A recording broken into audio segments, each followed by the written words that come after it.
नमस्कार, आप देख रहे हैं न्यूज नेशन। आपके साथ मैं हूं लक्ष्य। मोनू मेरे साथ है, चिराग मेरे साथ है और छोटे भाई ने कारनामा करते हुए बड़े भाई को हरा दिया। मतलब हार्दिक पांड्या की कप्तानी वाली गुजरात टाइटंस ने कुणाल पांड्या की कप्तानी वाली एलएसजी को एक बड़े मार्जिन से हरा दिया है, या कहीं एक तरफा मुकाबले में हरा दिया है।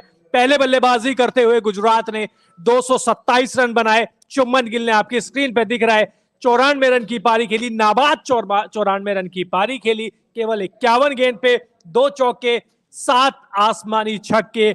इसके अलावा रिद्धिमान साहा भी एक बार फिर से एक आतिशी पारी खेलने में सफल रहे। 81 रन की पारी उन्होंने खेली, 43 रन उन्होंने बनाए।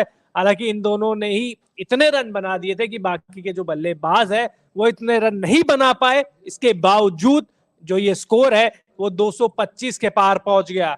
तो मोनू जी, बड़ा स्कोर तो था, उम्मीद थी, क्योंकि उनके पास भी पावर तो बहुत थी एलएसजी के पास। लेकिन एक बार भी कभी शुरुआत में 4 ओवर में 50 लग गए थे। मेयर्स और क्विंटन डिकॉक खेल रहे थे।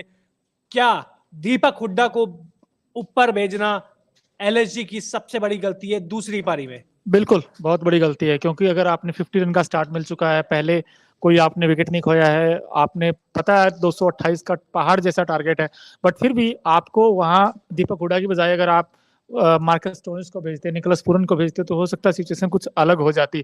लेकिन गुजरात टाइटंस को हम क्रेडिट देना चाहेंगे जिस तरीके से उन्होंने ये मैच खेला। पिछला मैच भी 9 विकेट से जीता था एक तरफा, और आज भी इन्होंने ये मैच वन साइडेड जीता है। पिछला मैच ठीक है राजस्थान के खिलाफ जीता था, लेकिन एलएसजी के खिलाफ पिछला मैच बड़ा लो स्कोरिंग चिराग डिफेंड किया था। जो हमने सबने बात करी थी कि एल राहुल अंतिम ओवर में आउट हुए, लेकिन आज तो इतना बड़ा स्कोर बना दिया कि एलएसजी की पहुंच से बहुत पहले बाहर हो गया था। बिल्कुल बहुत पहले ही बाहर हो गया था। और गेंदबाजी की भी अगर बात करें तो शुरुआत में ही जो एलएसजी के गेंदबाजों ने इतने ज्यादा रन दे दिए, ओपनिंग पार्टनरशिप इतनी बड़ी जब लग जाती है तो कॉन्फिडेंस डाउन हो जाता है गेंदबाज। उसके बाद पूरे मैच में लय में आए ही नहीं। एक बार भी ऐसा नहीं लगा कि लखनऊ इस मुकाबले को जीत सकती है। शुरुआत अच्छी हो गई थी लखनऊ सुपर जायंट्स की, जब काइल मेयर्स बल्लेबाजी कर रहे थे, अच्छी बल्लेबाजी कर रहे थे, क्विंटन डिकॉक ने पूरा साथ दिया। लेकिन उसके बाद कहते हैं ना कि किसी और ने कोशिश की नहीं। फिर लास्ट में नजर आया एक आयुष बदोनी की तरफ से कि हाँ, अगर आयुष बदोनी को पहले भेज सकते थे आप मार्कस स्टोइनिस को, तो आप बिल्कुल ठीक कहा आपने। दीपक हुड्डा ने जो गेंदें खराब की, वहां से पूरा मोमेंटम ही चला गया लखनऊ सुपर जायंट्स से। बट आई थिंक मुझे लगता है कि लखनऊ सुपर जायंट्स पहले ही हार गया था ये, जब गुजरात टाइटंस ने बैटिंग शुरू की थी। शुरुआत उन्होंने रिद्धिमान साहा ने जिस तरीके की धमाकेदार पारी खेली, उन्होंने 81 बनाए 43 बॉल्स में, आउटस्टैंडिंग नॉक है। आज पता नहीं, आप देखिए नॉक तो ऑब्वियसली देखिए उनका स्कोर बोर्ड दिखा ही रहा है कि नॉक कितनी अच्छी खेली है। 10 चौके 4 छक्के उन्होंने मारे हैं, 190 की करीब की स्ट्राइक रेट से उन्होंने रन बनाए हैं। तो ये तो स्कोर बोर्ड दिखा रहे हैं। लेकिन दूसरी साइड मुझे लग रहा है कि टॉस के वक्त ही एलएसजी ये मैच हार गई थी, जब उन्होंने नवीन उल हक को बाहर किया। उनके सबसे इनफॉर्म जो गेंदबाज है उनको बाहर कर दिया। मतलब आप कमजोर गेंदबाजी से कैसे मैच जीत सकते हैं? आपके पास कितना ही पावर वो कहते हैं ना बल्लेबाजी क्रम हो, लेकिन जब सामने वाली टीम 230 रन बना देगी तो चाहे कितना ही बड़ा हो, वो 100 में से एक मैच में चेज होता है। आज का दिन कम से कम वो था नहीं, और गेंदबाजी आज बिल्कुल वो कहना बिल्कुल दोयम दर्जे की रही। बिल्कुल बेबस नजर आई ये गेंदबाजी एलएसजी की, क्योंकि इनके पास एक तो मार्कवुड का ना होना से पहले बहुत बड़ा सेटबैक है। उसके बाद फिर जैसे आपने कहा नवीन उल हक, उनका ना होना, ये गेंदबाजी में वीक लिंक्स नजर आए। और मोहसिन खान 3 ओवर 42 रन। आप देखिए आवेश खान 4 ओवर्स 34 रन दिए, हालांकि उन्होंने एक ही विकेट लिया। लेकिन कुणाल पांड्या कप्तान साहब 4 ओवर में 38 रन देते, कोई विकेट नहीं लेते। और जो सबसे महंगे साबित हुए वो है यश ठाकुर, 4 और 48 रन, और कोई उनको विकेट नहीं मिला है। तो इनकी गेंदबाजी आज बिल्कुल बेबस नजर आई है दोनों बैट्समैनों के सामने, शुभमन गिल और रिद्धिमान साहा। और रिद्धिमान साहा की तो तारीफ इसलिए भी करनी पड़ेगी, पिछले मैच में 41 बनाए थे, नॉट आउट गए थे, और आज फिर वैसे लगा कि उसी पारी को दोबारा आकर स्टार्ट किया, और 81 बहुत बड़ी पारी है ये। बिल्कुल देखिए, रिद्धिमान साहा और शुभमन गिल की तो हम लगातार तारीफ कर ही रहे हैं, क्योंकि वो ओपनिंग साझेदारी जो थी वही प्रोवाइड कर दी थी गुजरात टाइटंस के लिए। जो नींव हम कहते हैं वो नींव रखी जा चुकी थी, और उसके बाद फिर बाकी के बल्लेबाज भी आए, उन्होंने भी अपने अपने हाथ खोले। रिद्धिमान साहा पिछले मुकाबले में भी अच्छा खेल रहे थे, लय में अब आ चुके हैं। जो गुजरात टाइटंस की शायद कह सकते हैं कि इकलौती परेशानी बची थी कि रिद्धिमान साहा का बल्ला नहीं चल रहा था, वो भी अब चलता हुआ दिखाई दे रहा है। अब हार्दिक पांड्या के बल्ले से रन निकल रहे हैं, अब शुभमन गिल तो लगातार अच्छा परफॉर्म कर ही रहे हैं, ऑरेंज कैप की रेस में नंबर 2 पर हैं और गुजरात टाइटंस इसी के साथ 16 अंक भी अब हो गए हैं और पहले पायदान पर तो है ही गुजरात टाइटंस की टीम। 8 जीत चुकी है मैचेस इस आईपीएल सीजन में और पिछले बार का जो सीजन था लगभग उसी को ही रिपीट कर रहे हैं और क्या टीम ये निकल कर आई है। लगातार 2 साल से हम देख रहे हैं गुजरात टाइटंस जो जज्बा दिखाती है जीतने का वो शायद किसी और टीम में नजर नहीं आता है। बिल्कुल, और इस टीम के पास बैलेंस भी है। इनके पास अच्छे मैच विनर प्लेयर हैं जो सिंगल हैंडेडली मैच जिता सकते हैं, जिता सकते हैं। लेकिन एक बड़ी बात मोनू और चिराग ये है ना कि जब पिछली बार चैंपियन बनी थी तो कई लोगों ने उसे तुक्का करार दिया था, लेकिन इस बार जिस तरीके से सबसे पहले एक बार फिर से वो कहते हैं ना प्लेऑफ की रेस में 16 पॉइंट में, मैं तो निश्चित मान रहा हूं, ठीक है अभी आगे क्यों नहीं लिखा, मतलब क्वालिफाई नहीं लिखा है, लेकिन मेरी साइड से तो प्लेऑफ में पहुंच चुकी है और 56 रन से हराना T20 मैच में बहुत बड़ा मार्जिन होता है। और हार्दिक पांड्या की देखो आपको तारीफ करनी होगी, वो एक अच्छे कप्तान है।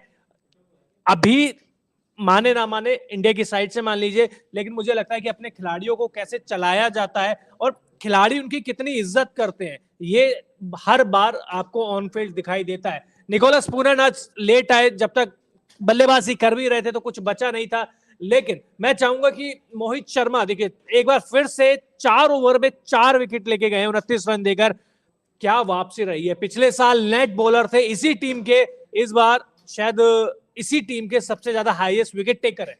बिल्कुल देखिए राशिद खान और मोहम्मद शमी और ये जो तिकड़ी अब नजर आ रही है और इसके साथ नूर अहमद जिस तरीके का परफॉर्म कर रहे हैं तो एक बहुत स्ट्रॉन्ग बैटिंग बॉलिंग लाइनअप नजर आ रहा है गुजरात टाइटंस का। मोहित शर्मा हालांकि ये जो लास्ट में 2 विकेट्स मिली वो आखिरी की 2 गेंदों पर मिली, लेकिन वो विकेट्स आप बड़ी मान सकते हैं क्योंकि आयुष बदोनी का विकेट और कृणाल पांड्या का विकेट, ये 2 विकेट्स उसमें शामिल थे।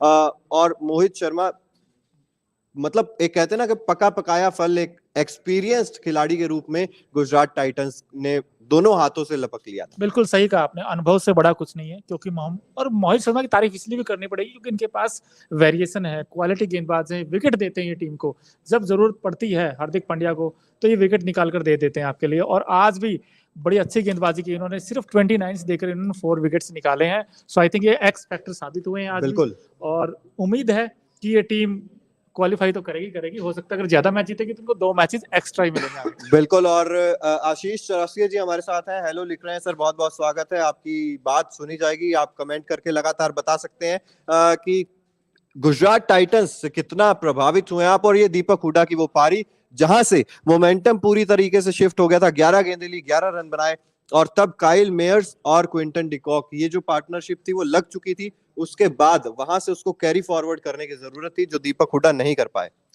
मेरा एक सवाल चिराग सर आपसे है कि एलएसजी के जो कैप्टन है कुणाल पांड्या जी, उनकी जो बॉलिंग थी, जो स्टार्टिंग में जब शुभमन गिल और रिद्धिमान साहब बैटिंग कर रहे थे तो आपने स्पिनर थोड़ा लेट लेकर आए, पहली चीज नवीन उल हक को नहीं खिलाना, नंबर 2, नंबर 3 खुद भी बैटिंग करने के लिए सबसे नीचे आए हैं।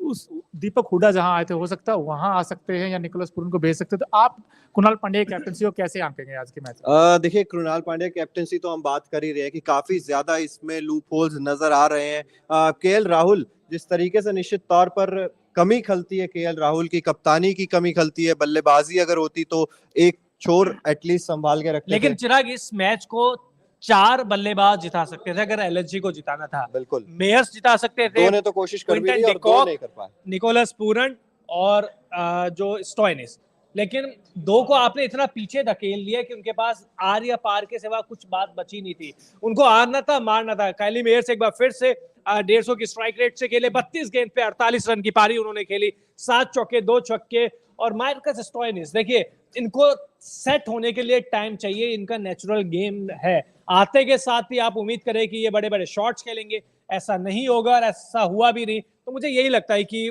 जिस हिसाब से बल्लेबाजी हुई, जिस हिसाब से सारी चीज हुई, बेहद खराब कप्तानी भी कहेंगे। और दीपक हुड्डा का अभी तक मुझे समझ में नहीं आया है क्या हो गया है आखिर, क्योंकि 1 साल पहले की बात है या 6 महीने पहले की बात है, विराट कोहली का टीम इंडिया में रिप्लेसमेंट के रूप में बात हो रहे थे, आज आईपीएल टीम से बाहर होने की कगार पर है और कुछ मैच में हो भी गए थे, आज वापसी हुई थी, आज भी, आज तो मतलब ये भी गुजरात से ही आते हैं तो वहीं पे खेल रहे थे, कंडीशंस भी इनके अनुरूप थी, सपाट पिच थी, अब इससे ज्यादा क्या ही बोले।